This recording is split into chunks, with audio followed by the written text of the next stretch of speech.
अस्सलाम वालेकुम, कैसे हैं आप लोग? खैरियत से? मेरा नाम मोहम्मद फुरकान है। मैं यूएस टैक्स ट्रेनर और यूएस टैक्स कंसल्टेंट हूँ और इंस्टीट्यूट ऑफ इंटरनेशनल टैक्सेशन और सर्टिफिकेशन का को फाउंडर हूँ। अच्छा जी, आज का जो हमारा सवाल है वो है स्टेट और ट्रस्ट से रिलेटेड।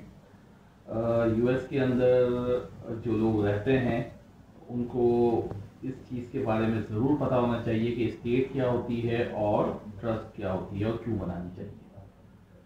पहले इन दोनों के दरमियान डिफरेंस बता देता हूँ। स्टेट जो होती है वो जो इंसान होता है उसके मरने के बाद क्रिएट होती है, और ट्रस्ट जो होती है वो जो इंसान जो यूएस टैक्स पेयर है वो अपनी ज़िंदगी के अंदर क्रिएट करता है। उसकी वजह क्या है?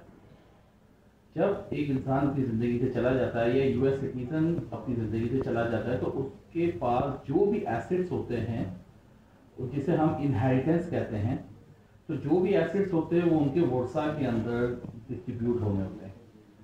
तो अगर कोई ट्रस्ट अगर नहीं बनाई जाती तो क्या होता है कि जो भी टैक्स पेयर के एसेट्स होते हैं वो ऑटोमेटिकली कोड जो होता है वो सारे के सारे एसेट्स जो है वो under the umbrella of state दे देता है।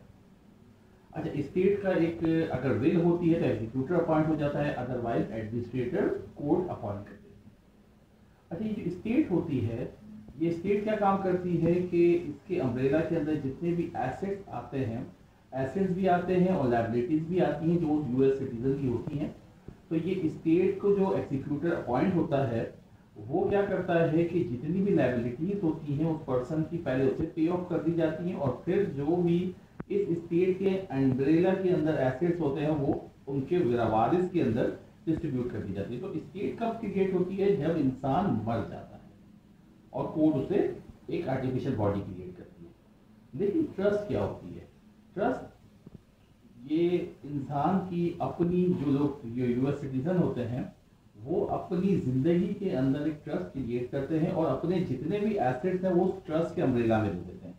अच्छा, इसकी जरूरत क्यों पेश आती है? उसकी जरूरत नंबर वन तो इसलिए आती है कि स्टेट के अंदर जो पूरा प्रोसेस है वो कोर्ट का एक पूरा प्रोसेस होता है जिसके अंदर फीस भी लगती है, 1.5 से 2 साल भी लगते हैं। तो अब आप एक बात बताइए ना कि अगर आपका पास एक एसेट है और आपके जो वारिस हैं अब उन्हें अगर पैसों की जल्दी ज़रूरत है वो जल्दी नहीं ले सकते, जब से 1.5 से 2 साल उन्हें इंतज़ार करना पड़ेगा। कभी 6 महीने में भी केस सारी चीज़ें सेटल हो जाती है, लेकिन 6 से 1 साल और 2 साल लगते हैं।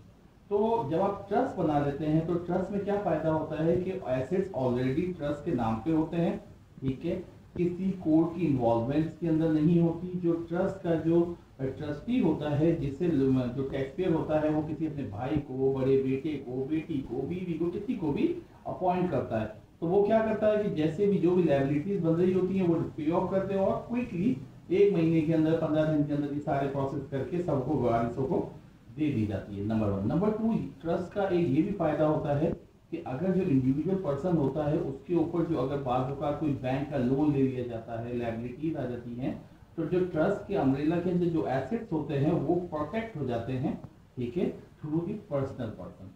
तो दैट्स वाई स्टेट और ट्रस्ट क्रिएट करना, स्टेट तो ऑटोमेटिकली क्रिएट होती है लेकिन लोगों को, जो यूएस के अंदर जो लोग रहते हैं उन्हें ट्रस्ट ज़रूर क्रिएट करनी चाहिए अपने एसेट्स को प्रोटेक्ट करने के लिए। और बाज़ औक़ात ऐसा होता है कि ट्रस्ट की बना पर उनको टैक्सेस भी कम लगते हैं, प्रोसेस के अंदर भी नहीं फंसना होता, कोर्ट की इन्वॉल्वमेंट भी नहीं होती। तो बहुत सी चीज़ों से आप अपने पीछे अपने वारिसों को बेनिफिट दे के जाते हैं। तो उम्मीद करता हूँ कि आपको ये बात पसंद आई होगी video. Thank you so much. Allah.